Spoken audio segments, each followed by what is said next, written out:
Are you as ready to read this post that I just found from the faithful Latter-day Saint, that's Mormon, subreddit as I am?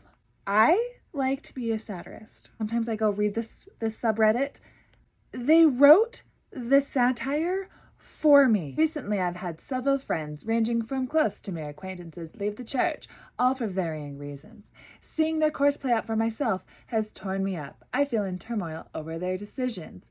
What did they see that I don't see? Why is my testimony as strong as ever, despite reading everything they wrote on Facebook about what they learned? Why is my testimony still as strong as ever? I read their post on Facebook. What else could there possibly be to know? Trigger warning if you're not in the mood to just hear asinine garbage, okay? So the first one is the most understandable. This person comes at it from a tribal instinct thing where it's tough to watch a teammate go and not everyone's going to make it. I want to stick on that line, first of all. Not everyone's going to make it. We already know Mormon Church, it is less than a fraction of 1% of the entire earthly population right now. Basically, no one's making it. Not everyone's going to make it, but it's very much part of the plan. This is probably a good time to pause and just point out that the foundations of the Mormon Church indistinguishable from a fraud. You would not be able to tell the difference between Joseph Smith's Book of Abraham translation and what a fraud is, but it's just super convenient when you build a religion about it, and you can we'll just shift talking about something else now. Believe what you want about the church, but just remember that it's all part of the plan for God to give you a brain and have you understand what basic fraud looks like and how to not get bamboozled in your everyday life, but make nothing but special pleading fallacies for his one true church in ways that you would never put up with if somebody else came knocking on your door with their religion. It's all part of the plan to make it look really, really silly and made up and racist and homophobic and anti-science and 30 years behind its time. That's all part of the plan for people to discover this information and lose their testimonies and for us to judge them for it. Full circle. I stand all amazed at the love of Jesus. All right, back at it. It's next Reddit, next top comment. It's hard when people you love go down a path that will ultimately bring them pain. That's how we feel about you guys. The only difference is we feel it more about you because you work in a systemic way. Take scrupulosity, for instance, which is religious OCD.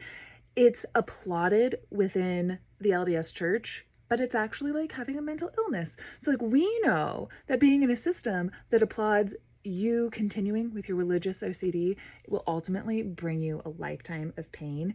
I'm going to forget all the other cultural issues of the time. I'm just talking it's really mentally painful to be in this constant cycle of repentance and doing normal things like masturbating or whatever. We think that'll bring you guys pain, but over here, not in pain, doing great, feeling wonderful. Let's keep going. And then this person goes on to describe that a close relative, due to some anti-LDS material, we call those facts nowadays, and they left their spouse, they started drinking, doing drugs, and etc. While at the very same time, my own testimony was strengthened by my studies. All right, get off your high horse. Drinking in moderation is fine. Get a life. Doing drugs, what were they doing? Oh my God, they were doing marijuana. Get a life. They were doing drugs. Unless they were shooting heroin or dealing meth, I don't want to hear about it. And they left their spouse. All right, if they left their spouse high and dry and they're some deadbeat father, I will come for them. That's up. But if they just needed to have an amicable divorce because they made commitments when they were in the confines of a cult and then they grew as people and they needed to separate, that's a whole different thing. Mormons like to spin things when people break up after they leave the church. It's see, people leave the church and now their family's all broken up. Hey, guess what? Don't tell people to make families on false pretenses. Don't tell people to get married before they know themselves, before their brains are developing, before they have read any of the material on Facebook that this person read. It's been hard to watch because I love this person and don't want to watch them throw everything they had away for something so hollow and fleeting. I think I know what's best for them. What's best for them is what I think is best for them. And they read the information. I read some information. I came to different conclusions based on my conditioning. And now they're doing the same kind of things that 99% of the world is doing. And they're actually like, and most of those people are like literally fine. But I have a lot of insecurities about them doing those things. And I am partially a member of this church because I believe it's true, but also because of the superiority complex that I get. Like this part, because there's an argument that breaks out about like, are you saying that everyone who leaves the church are like drug addicts and alcoholics? Whoa there. They're like, that's not what I'm saying. And this person's like, it's not a caricature per se, just a common thing that happens. There are people who leave the church and don't use drugs or alcohol, but there are also people who leave the church and do all sorts of stupid things because they feel like they were only prevented from doing so by church rules. Like what? What were they doing that was so stupid? What percentage of ex-Mormons are doing something that is just stupid, that is completely out of line and step with like normal healthy development of like 99.9% of the entire rest of the globe? You know what I never did as an ex-Mormon that I probably would have done as a Christian? Colonized an entire continent. Never occurred to me. Never touched it. Okay, but this one is what is so annoying more than anything to me. I've struggled with this about someone who was very close to me. I wondered how they could trade away faith and belief and covenants that are so precious for things that have no value.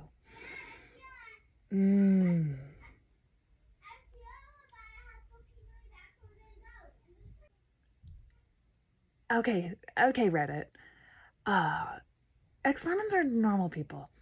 They drink occasionally. They might have like premarital sex. They're just basically like people who are normal.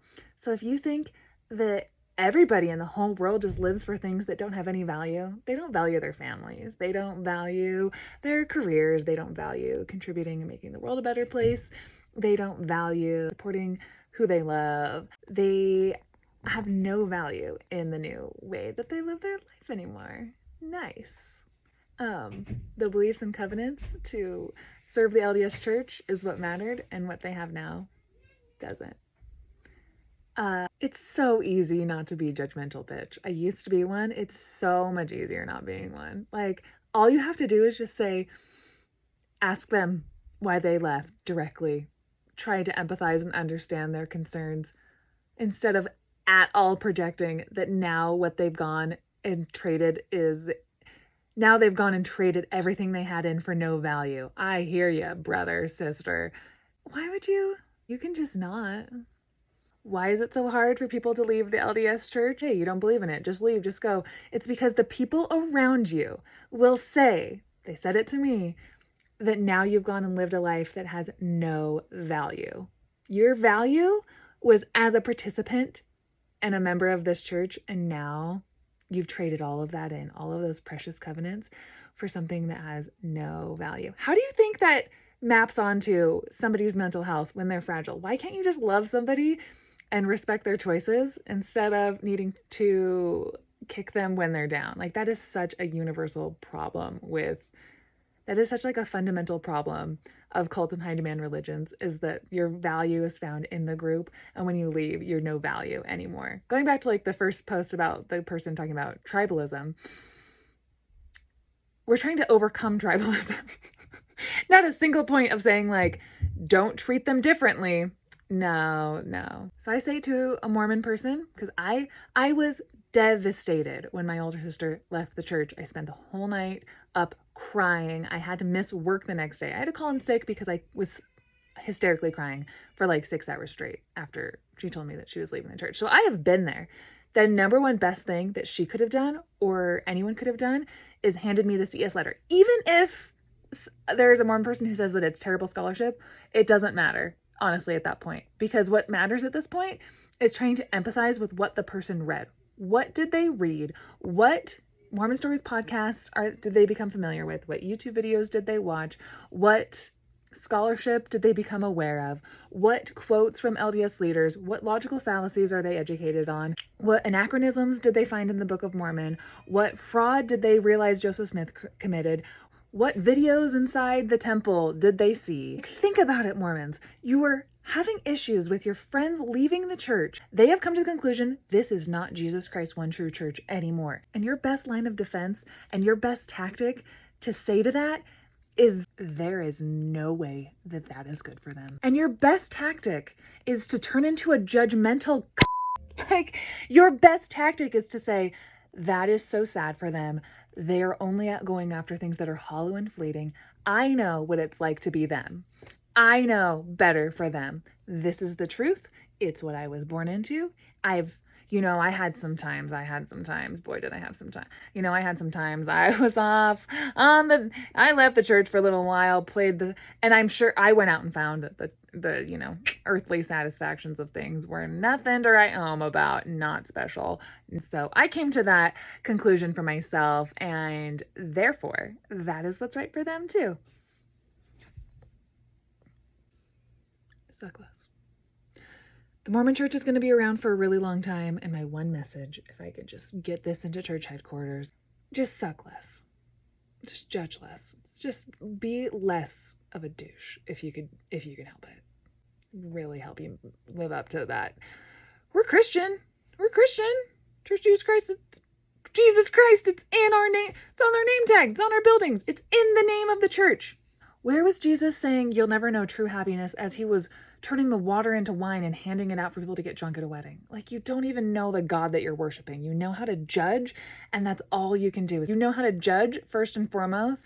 Nobody likes it. And stop it. Nuance ho.